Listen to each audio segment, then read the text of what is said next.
Mr. Hartman here again today, moving into nationalism and the revolutions that followed, right? We start this section talking about the conservatives of the era. Remember, those who want to keep the old institutions. They're doing everything they can to make sure that happens, but in the face of huge general will, as Rousseau would say, towards creating a constitutional government and democracies, leads to revolutions throughout the Atlantic world and beyond, right? And they talk about the key ideals here of progress, reason, and natural law. And we're going to start in a place everybody's probably pretty familiar with, the American Revolution. I don't know how many classes you've been in that's talked about the American Revolution, but here's another one, right? And so obviously inspired by Enlightenment ideals, right? Enlightenment inspired, but also inspired by the economic ideals of Adam Smith, the idea of free markets, right?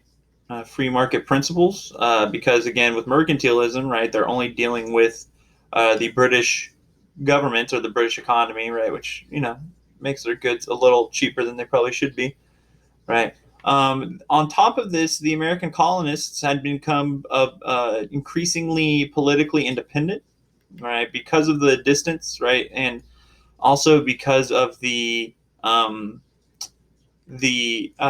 origins of English colonialism were not from the government like it was in Spain, but rather from private individuals, right? We see a lot of independence, right? We see the House of Burgesses of Virginia, right? We see the Massachusetts Bay Colony.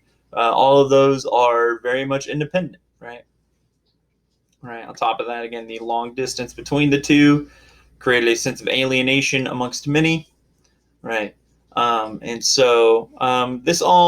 book did not mention this, but this all really comes to a head with the 7 Years' War and the taxes paid, the taxes forced upon the colonists by the British government, forced upon the colonists to pay for the 7 Years' War, to pay for the French and Indian War, specifically. Right, kind of making the argument that, hey, we spent this money to defend you, and now you're going to have to pay us back. Right, so then we get the Declaration of Independence, July 4th, 1776. Right, which declares independence from the British government, right? Created by Thomas Jefferson, and really focused on the unalienable rights, kind of espoused by John Locke, right? Life, liberty, and the pursuit of happiness, right? And then they're able to win this war, this 7-year war, 7 years long war, not the 7 Years' War, with help from France. Okay. The New Zealand Wars. Okay. Another war against the British Empire, right? So Britain annexes New Zealand in 1940.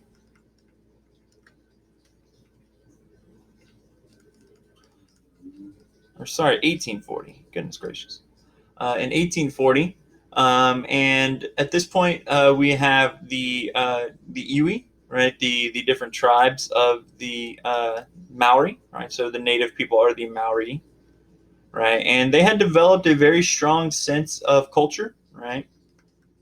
They had a very strong culture before the British showed up, and so when the British showed up, we see, they control the Maori. And then that leads to a lot of tensions between the Maori and the British, right? We see the New Zealand Wars between the British and the Maori.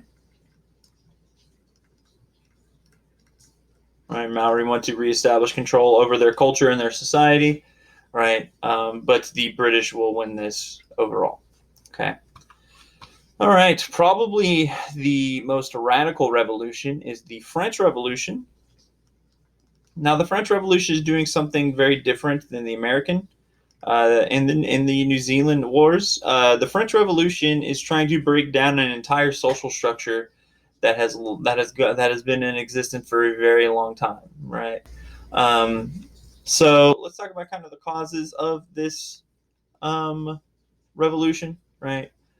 So we have huge tax or huge revenue deficits for the government, right? So the government is broke, especially due to paying for the 7 Years' War and the American Revolution. On top of that, we have kind of this political inequality, but we also have social inequality as well, right? Massive political and social inequality and economic inequality. There's a situation here where the nobles and the church, the two wealthiest groups of people in France, aren't paying taxes, right? And so to pay for these wars, though, the King Louis XVI does want to tax the nobles and the church, right? And so because of this, we get the meeting of the Estates General, which is sort of a parliament, not really. It is just a group that really kind of tends to help, approve actions of the king that he needs approved, or feels like it'd be better to be approved rather than just pushing right through. And the Estates General is broken up into the three estates of France, with the clergy, right, the church, the nobility, and the everybody else, right? So this is 97% of the population of France, but each of these get one vote, right? So it's 3 votes total, which means that if the clergy and nobility agree on anything, and chances are they will, right? Then the rest of the people are kind of out of luck. Okay. And so what we see is the commoners of the Estates General, right? The commoners break away from this after some votes don't go their way, and form a new government called the National Assembly.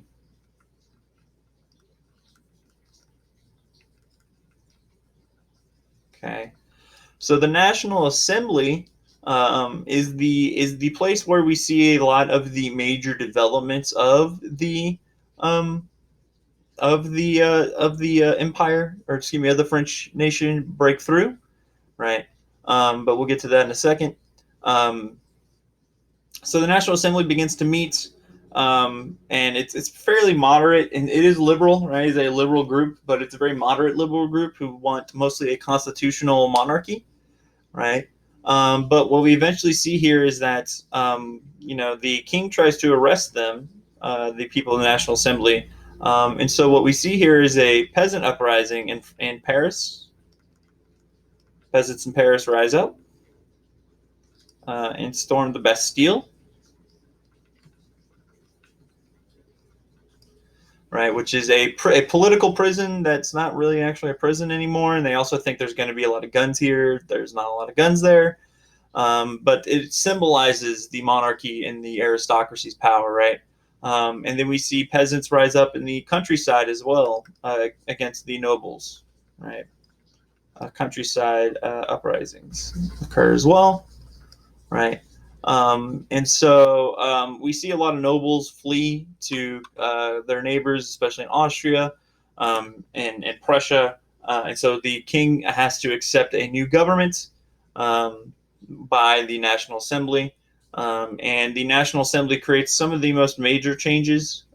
Basically, the key of them, the abolition of feudalism. Right, so the feudal system of nobles is gone, right? So people own their land individually, and then also the Declaration of Rights of Man and Citizen, right? The Declaration of Independence equivalent, rights, of man and citizen, right? Which is the human life, liberty, equality, fraternité, right? And so they try to create a constitutional monarchy, right? But what we see, so they try to create a constitutional monarchy, but the king rejects it. The king actually accepts it, but basically he's kind of caught trying to flee the country, which leads to the National Assembly kind of becoming overrun by the more radical parts of the movement, right? And so what we see is so when this is refused, right, we see a radicalization of the assembly, right, to more extreme changes desired, right? And so those who actually led the National Assembly, people like Marquis de Lafayette, or at least were very important in the early days of the revolution, kind of become considered enemies of the state, right? They're too moderate, right? And so we see a group known as the Jacobins, the Jacobins will take power and establish the first French Republic. Right? They outlaw the king, and they create a full-on republic. They even put King Louis on trial. And along with this, create a era known as the Reign of Terror, led by Maximilien Robespierre, right, which is the execution of thousands of political opponents and just general people throughout the country, mostly in Paris, of course. That's going to kind of lead to some big issues down the line. But counted in these executions are the king and queen. They killed the king and queen, right? And so this leads to a lot more issues. But to kind of keep it short, this is a huge thing. I actually listened to a podcast about the French Revolution. It was something like 70 episodes long, and they were 30 minutes each. So there's a lot going on. So Napoleon, as a dictator, takes power in 1804, excuse me. Kind of trying to rein in a lot of the excess of the revolution, right? Trying to create a system that's a little more moderate, which he does so successfully. But we will have a lot to talk about when it comes to Napoleon later on. Okay. Also related to the French Revolution, though, is the Haitian Revolution. So Haiti is a colony of France, right? Right. It's mostly focused on sugar and coffee as products. It's actually named Saint Domingue at this time, right? And so we see a slave revolt against the white slave owners and landowners, against so we see an all African slave population revolt against their masters, right? And then is then joined by the group of runaway slaves, the Maroons, right? And so they start a huge slave revolt. And then they are eventually led, not originally, but they are eventually kind of wrangled in and led by Toussaint Louverture. Okay. And then he ends up leading a general rebellion against slavery in the colony, right? He eventually leads them to establishing an independent government, and kind of helps and plays the different European powers in the region, the French, the British, and the Spanish, against each other. The British and the Spanish trying to come in and take advantage of not only what's going on here, but also what's going on in Europe at the time. Which the thing that's happening in Europe at the time in France is the French Revolution, right? And then in 1801, Louverture will write a constitution, right, that grants equality for all, equality and citizenship to everybody. Okay. He also declares himself governor for life. But there's also key land reforms, right? They redistribute the land amongst everybody, right? So everybody gets land, right? And it goes to the former slaves, right? Louverture will get killed by the French. He will die in prison in France. But at this point, there's nothing to do, right? And so Haiti is the first independent Latin country, or Latin American country. Certainly not the last. The first independent Latin American country. Right. And then on top of that, it is the only fully successful slave revolt in history. And what we mean by fully successful is that they created a nation out of it, and that nation lives on to this day. Okay, there's been other successful slave revolts like the Mamluks, right? But in some weird, narrow definition, right? This is the only successful one, right? So there are some similarities between these two, right? There are some similarities between these two, right? They both grow out of Enlightenment ideals, right? The idea that there should be political equality for all, right? And that everybody has natural rights, right? And then the hatred of social classes, right? And we see freedoms curbed by social classes, right? But the difference here, right, is kind of obvious on its face, right? We have a slave revolt, right, which is much worse than the slaves worse off than the peasants in France, right? The peasants have rights, the slaves don't, right? Kind of simple. Okay. All right. Speaking of Latin America, we have what I think is actually pretty accurately, I think is a good name for it, the Creole Revolutions. The Creole Revolutions in Latin America. Okay. So why are they called the Creole Revolutions? Well, if we take a step back and talk about the different structures, uh, um, the different the social structure of Latin America.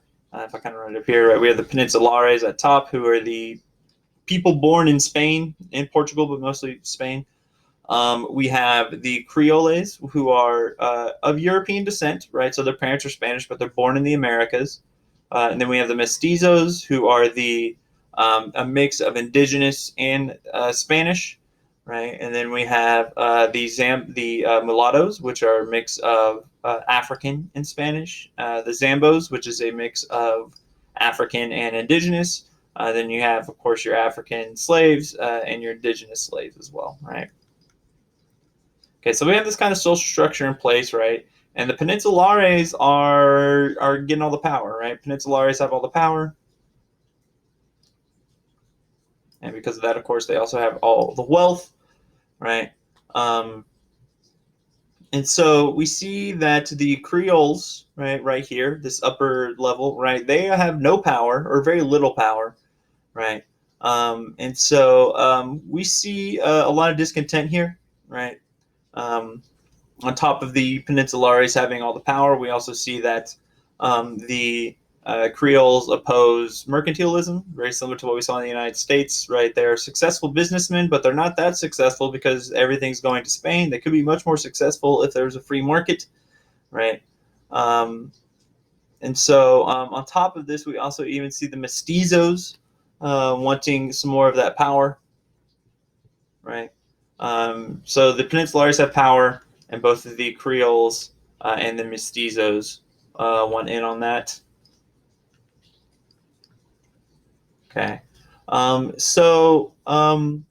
The Creole class is mostly responsible for the revolutions, right? The discontent grows out of here. Right? Discontent grows that will lead to the revolution, which is why it's called the Creole Revolutions, right? And so we see one man in particular kind of lead the way, Simon Bolivar. All right, so Simon Bolivar leads the way. He pushes for Enlightenment ideals. Enlightenment ideals. He's especially motivated by the American Revolution and the American ideals, right? And he is a general that will gain independence for most of northern South America. They talk about Venezuela, Colombia, Ecuador, and Peru. I'm just going to write northern South America, right? They kind of go in a little biography about him and his family. But one of the key things he does is the formation of a confederation known as Gran Colombia, which included. Oops, I think I spelled Colombia wrong. Yes, I did. I did the other one. Let's go back to you. Let's make this Gran a little better. Gran Colombia. Right, so he forms Gran Colombia, which again is a collection, a confederation of the northern South American states, with the hope of emulating the United States, right, the Confederate system there, which kind of blew up with the Articles of Confederation, but nevertheless, right. He also he believed in abolition and he believed in the free market. And then he wrote all of these ideas down in his very famous Jamaica letter. Right, and in the Jamaica letter, he says, "Generous souls always interest themselves in the fate of people who strive to recover the rights of which Creator and nature have entitled them. One is to be wedded to air and passion, not to harbor this noble sentiment." Right, so just kind of the ideas, right? He's advocating for natural rights.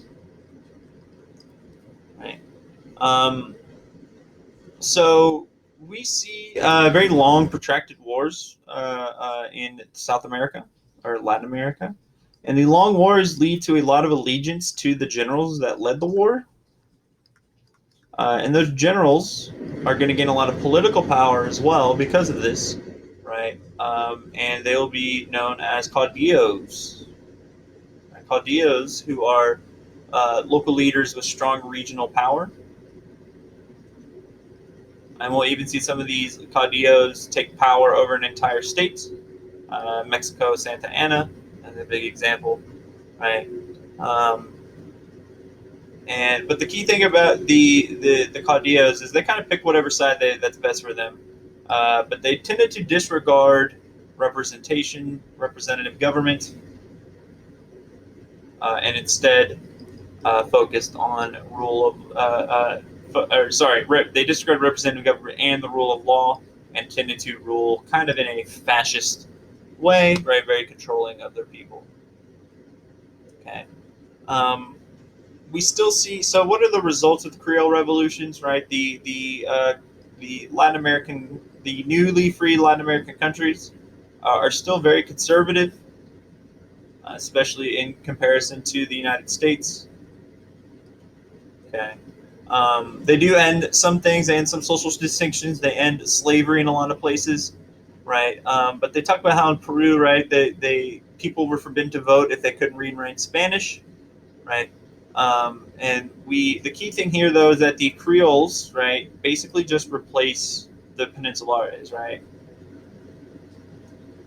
The Creoles form a very powerful elite structure within these Latin American states, right?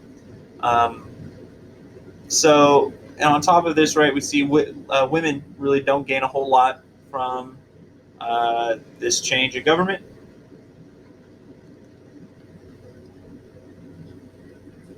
They don't gain much power. They don't gain many rights. They do talk about Manuel Sáenz, who fought alongside Bolivar. It's kind of just a example of a powerful woman, um, right? And then they do talk about another woman later on here in a later section, Lola Rodriguez de Tio, who was a poet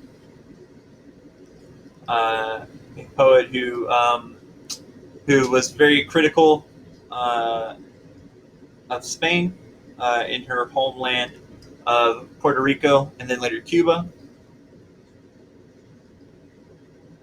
She is exiled from both of these places,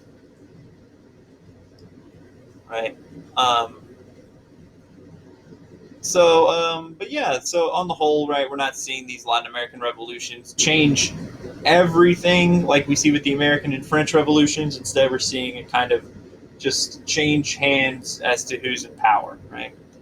We do see some later challenges, as mentioned with Lola Rodriguez de Tio. We see uprisings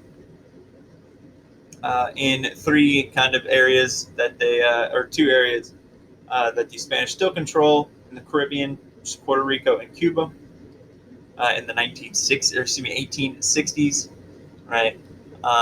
But not too much there on that yet. We will see them liberated by the United States, kind of, sort of. But in the Philippines, right, the Philippines colonized um, by the Spanish. We have limited education opportunities for the Filipinos, right? And even if they do have it, it's controlled by religious authorities. We do see some wealthy Filipinos travel abroad to attend university, right? And so when we see that travel abroad for universities, right, to go to universities, especially in Europe and the United States, what we see happen there is they bring back nationalism, right? They bring back nationalism and republicanism, right? The idea of having a representative government, right? Which is the beginning of a trend we will see a lot going on in European society, where their colonial subjects who study in Europe will come back with a sense of maybe hey, why don't we have it like the Europeans, right? And so one of the major figures of this era in Filipino history is Jose Rizal.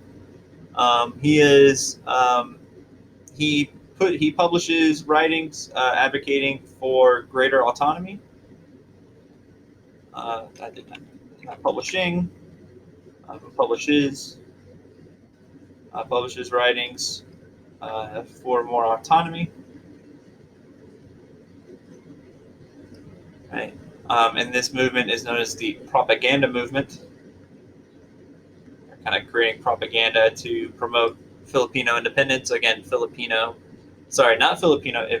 independence, but Filipino autonomy, just more power from the Spanish government, right? The Spanish government viewed it with suspicion, right? Right, Spain is suspicious of this movement led by Rizal, and so they execute Rizal, which is a self-fulfilling prophecy of sorts, right? It helps create nationalism, create the first nationalist movement in the Philippines. So way to go, Spain, right? And so then we start to see the Philippine Revolution begin in 1896.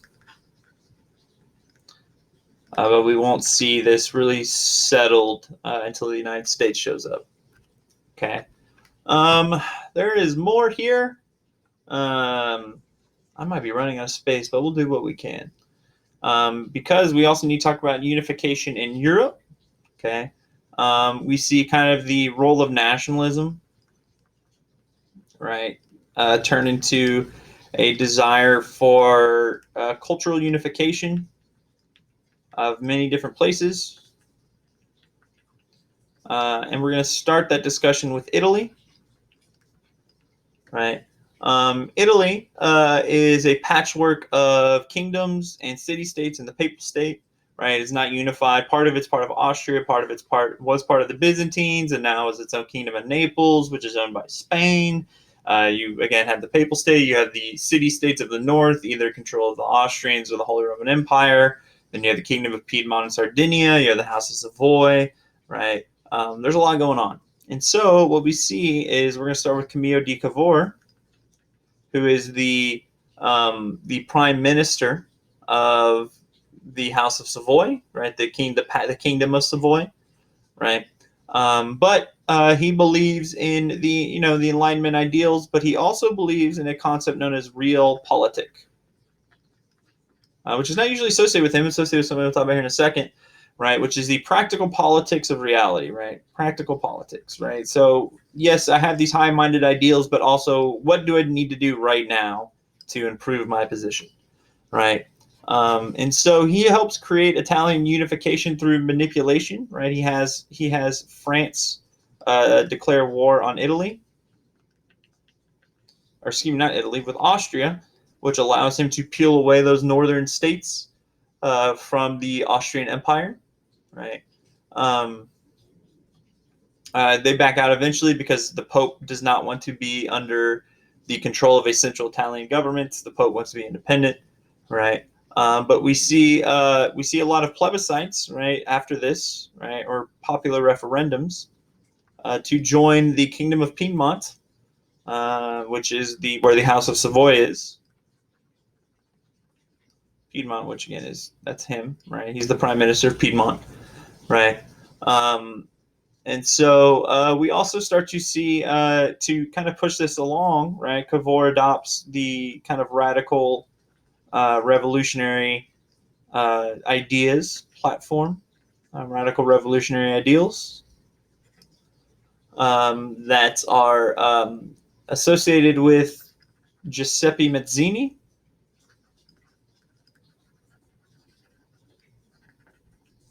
And Giuseppe Mazzini was kind of the leader of a philosophy known as Risorgimento, which is the idea of a kind of Italian Renaissance, right? Italian resurgence in power. He also allies with another Giuseppe, two Giuseppes here, Giuseppe Garibaldi and his military kind of paramilitary group, the Red Shirts. and southern Italy, right? And so because of this, right, all these guys put together, right, we see the unification of Italy under the king of Piedmont, Sardinia. Okay. All right. So next up is Germany. Oh boy, I hope I can fit this all. In Germany, we see growing nationalism in the wake of the Napoleonic Wars. Um, Increased nationalism due to, let's just say, due to Napoleon, right? He occupies large parts of Germany, right? And then following the Congress of Vienna, right, we see revolutionary revolutions in Prussia and Austria, revolutions in 1848 in Prussia, which, if you don't know anything about Prussia, it is in Germany. It is the kind of backbone of Germany. And these revolutions are a result of nationalism and liberalism, right? And into this kind of event steps Otto von Bismarck, who's the premier, the prime minister, basically he might actually just be prime minister of Prussia, right? And he uses realpolitik as well, just like Cavour, which this is actually, it's more associated with Bismarck than Cavour. And he causes 3 wars. He creates 3 wars, and he doesn't start any of them. But he creates 3 wars with Denmark, Austria, who was allied with him in the war against Denmark, and then France to help create a strong sense of nationalism, but then is also able to unify Germany with these territories that are captured in these 2 wars, right? Unifies Germany in 1871, including territories of France such as Alsace and Lorraine, which are going to be very important come World War I and World War II time. Okay.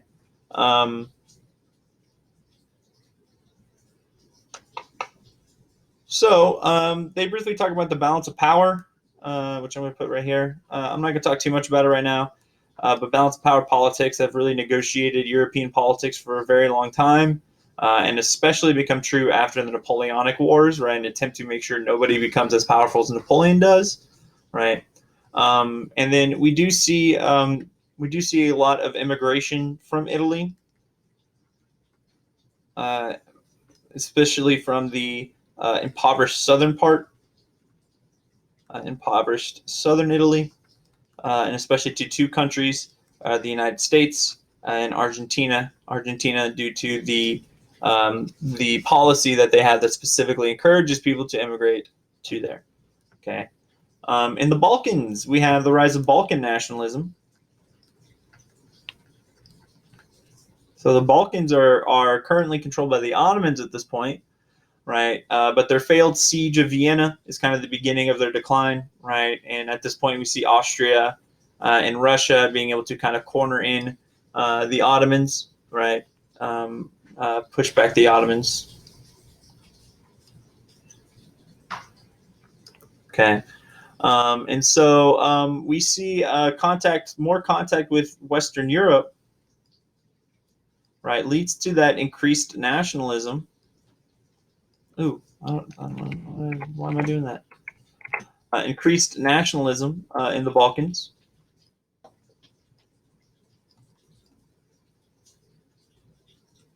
Right. And so the kind of key country that begins here is Greece. Right. Greece has been controlled by the Ottomans for a very long time, 350 years. Right. But they get exposed to the Enlightenment. They also kind of recognize that Greek culture is very highly regarded by the rest of the world, and that invokes a lot more pride as well. Right.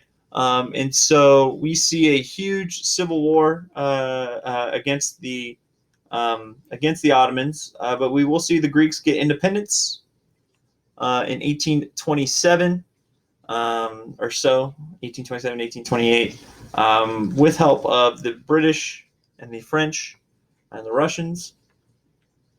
British, the French, and the Russians, right? And then we also, in the wake of Greek independence, we see Serbia, we see Bulgaria, And we see Romania all gain independence as well from the Ottomans. Okay. And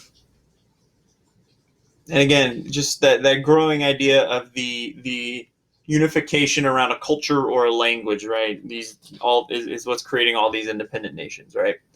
So the Ottomans, though, they kind of look around and they recognize that nationalism's happening. And so we have the rise of Ottomanism, right? Create a more unified state, a desire to create a more unified state, especially around kind of minimizing the different cultural aspects, minimizing cultural differences in the empire, and making everybody essentially more Ottoman, more Turkish, right? So we have a standardized school curriculum that comes out of this, right? And then we're not seeing, though, that necessarily just the Ottomans, right? So this idea of Ottomanism actually kind of backfires, right, in the sense that it creates a bigger sense of nationalism within the subjects of the Ottomans, whether it's the Syrians, whether it's the Egyptians, right? Many different groups start to recognize their own national identities, right? And so that actually, this idea of Ottomanism actually helps fracture the Ottomans even more, right? And that will promote their desire for independence that we'll talk about later. They talk about the future nationalism here at the end, where the idea of like the European Union really maybe has kind of led to a lot of decline of that nationalism. However, we're really seeing a uptick in nationalism worldwide at this point, right? With the election of different officials and different presidents and prime ministers in different countries that tend to reflect a more nationalist view. Right, so it's a little back and forth, like we've talked about with previous things. But that's going to do it for today. Thank you guys so much for watching, and I will see you in